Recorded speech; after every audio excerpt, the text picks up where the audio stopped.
ഇന്ന് നമ്മൾ വന്നിട്ടുള്ളത് നമ്മുടെ കുട്ടിപ്പട്ടാളത്തിന് പറ്റിയിട്ടുള്ള നല്ലൊരു അടിപൊളി വീഡിയോ ആയിട്ടാണ്. അതായത് നമ്മുടെ നെഹ്റു ക്യാപ്പ് എങ്ങനെ ചെയ്തെടുക്കാമെന്ന് പേപ്പർ കൊണ്ട്.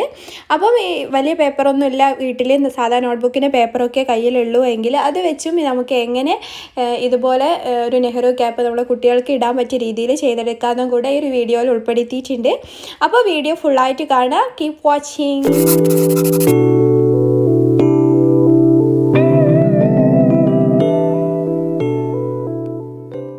Assalamualaikum, welcome back to my channel Lubna's Cloud. It's me Lubna. അപ്പോൾ ഇന്ന് നമ്മളിപ്പോൾ ഫസ്റ്റ് ഇവിടെ കാണിക്കുന്നത് ചാർട്ട് പേപ്പർ വെച്ചിട്ട് നമ്മൾ എങ്ങനെ ആ ഒരു ക്യാപ്പ് ചെയ്തെടുക്കാമെന്നാണ്. അപ്പോൾ ഇതിൻ്റെ ഒരു സൈസ് എന്ന് പറയുന്നത് 45 സെൻറ്റിമീറ്റർ നീളവും 34 സെൻറ്റിമീറ്റർ വീതിയുമാണ്. അപ്പോൾ വൈറ്റ് ചാർട്ട് പേപ്പറാണ് ഞാൻ എടുത്തിട്ടുള്ളത്. അത് ഫസ്റ്റ് 45 സെൻറ്റിമീറ്റർ ആ ഒരു സൈഡ് ഇങ്ങനെ രണ്ടായിട്ട് ഫോൾഡ് ചെയ്യുക. അതിനുശേഷം ഇതിൻ്റെ രണ്ട് സൈഡിൽ നിന്നും 3.5 സെൻറ്റിമീറ്റർ നമ്മൾ മാർക്ക് ചെയ്തെടുക്കണം. അപ്പം ഈ ഒരു ചാർട്ട് പേപ്പറായി ഞാൻ എടുത്തതുകൊണ്ട് തന്നെ ഇത് ഫുള്ളായിട്ട് നമുക്ക് ഈ ഒരു ക്യാപ്പിന് ആവശ്യമില്ല. അപ്പോൾ ഫസ്റ്റ് ആദ്യം ഒരു 3.5 സെൻറ്റിമീറ്റർ നമ്മൾ മാർക്ക് ചെയ്തതിന് ശേഷം നമുക്ക് വേണ്ട അടുത്ത ഈ ഒരു ലെങ്ത്ത് എന്ന് പറയുന്നത് നമ്മുടെ നെറ്റിയിൽ നിന്ന് തലൻ്റെ ബാക്കോട്ട് വരുന്ന ആ ഒരു സൈസാണ് വേണ്ടത്. അപ്പോൾ നിങ്ങൾ ജസ്റ്റ് കുട്ടിയുടെ നമ്മുടെ മക്കളുടെ ആ ഒരു ലെങ്ത്ത് എത്ര ഉണ്ട് നോക്കിയാൽ മതി. അതിനുശേഷം അത് മാർക്ക് ചെയ്തതിന് ശേഷം ഈ സൈഡിൽ നിന്ന് 3.5 സെൻറ്റിമീറ്റർ മാർക്ക് ചെയ്യുക. ബാക്കിയുള്ള ഭാഗം നമുക്ക് കട്ട് ചെയ്ത് മാറ്റി വെക്കാം. അതായത് കണ്ടോ, ക്യാപ്പ് ഈ ഒരു ലെങ്ത്താണ് നമുക്ക് ഇവിടെ വേണ്ടത്. അപ്പം ആ ഒരു ലെങ്ത്ത് എത്ര വരും എന്നുള്ളത് നോക്കിയിട്ട് നിങ്ങൾക്ക് ചെയ്ത് കൊടുത്താൽ മതി. കാരണം നമ്മൾ അല്ലാതെ ഒരു സൈസ് പറയുന്ന സമയത്ത് പലരുടെയും ഹെഡിൻ്റെ ഒക്കെ സൈസ് വേറെ വേറെ ആയിട്ടായിരിക്കും ഉണ്ടാവുക.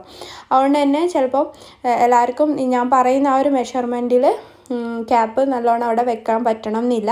അതുകൊണ്ടാണ് ഞാൻ ഇങ്ങനെ പറഞ്ഞു തന്നത് കേട്ടോ. കാരണം ഞാൻ ആദ്യം ഇതുണ്ടാക്കിയ സമയത്ത് മോന് നല്ലോണം ക്യാപ്പ് വെച്ചെടുക്കാൻ പറ്റിയിട്ടുണ്ടായിരുന്നില്ല. അപ്പോൾ നിങ്ങൾ ഇങ്ങനെ ചെയ്തെടുത്താൽ മതി. ആ ഒരു ഏകദേശം ഒരളവ് നോക്കിയിട്ട് ബാക്കി 3.5 മാർക്ക് ചെയ്യുക.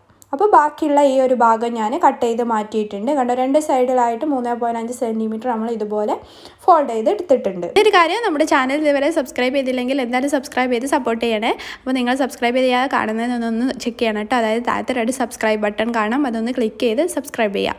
പിന്നെ അതിനടുത്തുള്ള ബെല്ലൈക്കൺ കാണും, അതൊന്ന് പ്രസ് ചെയ്ത് ബെല്ലൈക്കണും ഓൺ ആക്കി വെക്കുക. എങ്കിലേ ഞാൻ നെക്സ്റ്റ് ഇടുന്ന വീഡിയോസൊക്കെ നിങ്ങൾക്ക് നോട്ടിഫിക്കേഷൻസ് ആയിട്ടൊക്കെ കാണാൻ പറ്റുള്ളൂ കേട്ടോ. അപ്പോൾ നിങ്ങൾക്ക് പെട്ടെന്ന് അറിയാൻ പറ്റും ഏതാണ് നെക്സ്റ്റ് ഇട്ട വീഡിയോ എന്നുള്ളതൊക്കെ.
നമ്മുടെ കിടിലൻ നെഹ്റു ക്യാപ്പ് റെഡിയാക്കി എടുത്തിട്ടുണ്ട്. ഇനി നമ്മുടെ അടുത്തുള്ള പേപ്പർ ഇപ്പം പഴയ നോട്ട്ബുക്കിൻ്റെ പേപ്പർ അതല്ലെങ്കിൽ ഡയറീൻ്റെ പേപ്പറൊക്കെ വെച്ചിട്ട് നമുക്ക് ഇതുപോലെ ക്യാപ്പ് ചെയ്തെടുക്കാൻ പറ്റും. അപ്പം ഇതിന് പ്രത്യേകിച്ച് ചാർട്ട് പേപ്പറൊന്നും വാങ്ങിക്കേണ്ട ആവശ്യമില്ല. അപ്പോൾ അതെങ്ങനെ ചെയ്യാമെന്നുള്ളതാണ് നമ്മളിവിടെ ഇപ്പോൾ കാണിക്കുന്നത്. അപ്പം ഇതുപോലെ നിങ്ങൾക്ക് പേപ്പർ ഇപ്പം 4 പേപ്പറായിട്ട് ഒരു 45 സെൻറ്റിമീറ്റർ ഏകദേശം ലെങ്ത്തും വിഡ്ത്തും ഈ 34 സെൻറ്റിമീറ്റർ റേഞ്ച് വരുന്ന രീതിയിൽ നിങ്ങൾ ജസ്റ്റ് പേപ്പർ ഇതുപോലെ ഒട്ടിച്ചു കൊടുക്കുക നിങ്ങളുടെ കയ്യിലുള്ള. അപ്പോൾ ഇവിടെ ഇപ്പോൾ ഞാൻ 4 ഡയറിൻ്റെ പേപ്പർ എടുത്തിട്ട് ഇതുപോലെ വൈറ്റ് ഗ്ലൂ യൂസ് ചെയ്തിട്ട് ഒട്ടിച്ചു കൊടുക്കുന്നുണ്ട്. ഇനി ഇതിൽ എക്സ്ട്രാ പോർഷനൊക്കെ ഉണ്ടെങ്കിൽ നിങ്ങൾക്ക് അത് കട്ട് ചെയ്ത് മാറ്റാം. ഇനി നമുക്ക് നമ്മൾ നേരത്തെ ചെയ്ത പോലെ ക്യാപ്പ് നമുക്ക് ഉണ്ടാക്കിയെടുക്കാൻ പറ്റും ഈ ഒരു പേപ്പർ യൂസ് ചെയ്തിട്ട്. നന്നായിട്ട് ഉണങ്ങിയതിന് ശേഷം മാത്രം നിങ്ങൾ ഉണ്ടാക്കാൻ പോകട്ടോ, അല്ലെങ്കിൽ നന്നായിട്ട് ഒട്ടാതിരിക്കുമ്പോൾ നമുക്ക് പെർഫെക്റ്റ് ആയിട്ട് അത് ചിലപ്പോൾ ചെയ്യാൻ പറ്റണമെന്നില്ല. അപ്പോൾ അതാ ഇത് എക്സ്ട്രാ വന്ന ഭാഗമൊക്കെ ഞാൻ കട്ട് ചെയ്ത് മാറ്റിയിട്ടുണ്ട്. അപ്പം ആ ഒരു 45-34 സെൻറ്റിമീറ്റർ ലെങ്ത്തിൽ ജസ്റ്റ് ഇത് മാർക്ക് ചെയ്തൊക്കെ റെഡിയാക്കി വെച്ചിട്ടുണ്ട്. ഇനി നമുക്ക് നേരത്തെ ചെയ്ത പോലെ ക്യാപ്പ് ചെയ്തെടുക്കാം. അപ്പം ഇന്നത്തെ വീഡിയോ നിങ്ങൾക്ക് എല്ലാവർക്കും യൂസ്ഫുൾ ആയിട്ടുണ്ടെന്ന് വിചാരിക്കുന്നു. അപ്പം വീഡിയോ ഇഷ്ടമായിട്ടുണ്ടെങ്കിൽ എന്തായാലും സബ്സ്ക്രൈബ് ചെയ്ത് സപ്പോർട്ട് ചെയ്യുക. പിന്നെ നിങ്ങളുടെ ഫ്രണ്ട്സിനും റിലേറ്റീവ്സിനും ഒക്കെ ഒന്ന് ഷെയർ ചെയ്ത് കൊടുത്ത് സപ്പോർട്ട് ചെയ്യാം കേട്ടോ. അപ്പോൾ നമുക്ക് അടുത്ത നല്ല വീഡിയോ ആയിട്ട് വീണ്ടും വരാം. Thanks for watching. അസ്സലാമു അലൈക്കും.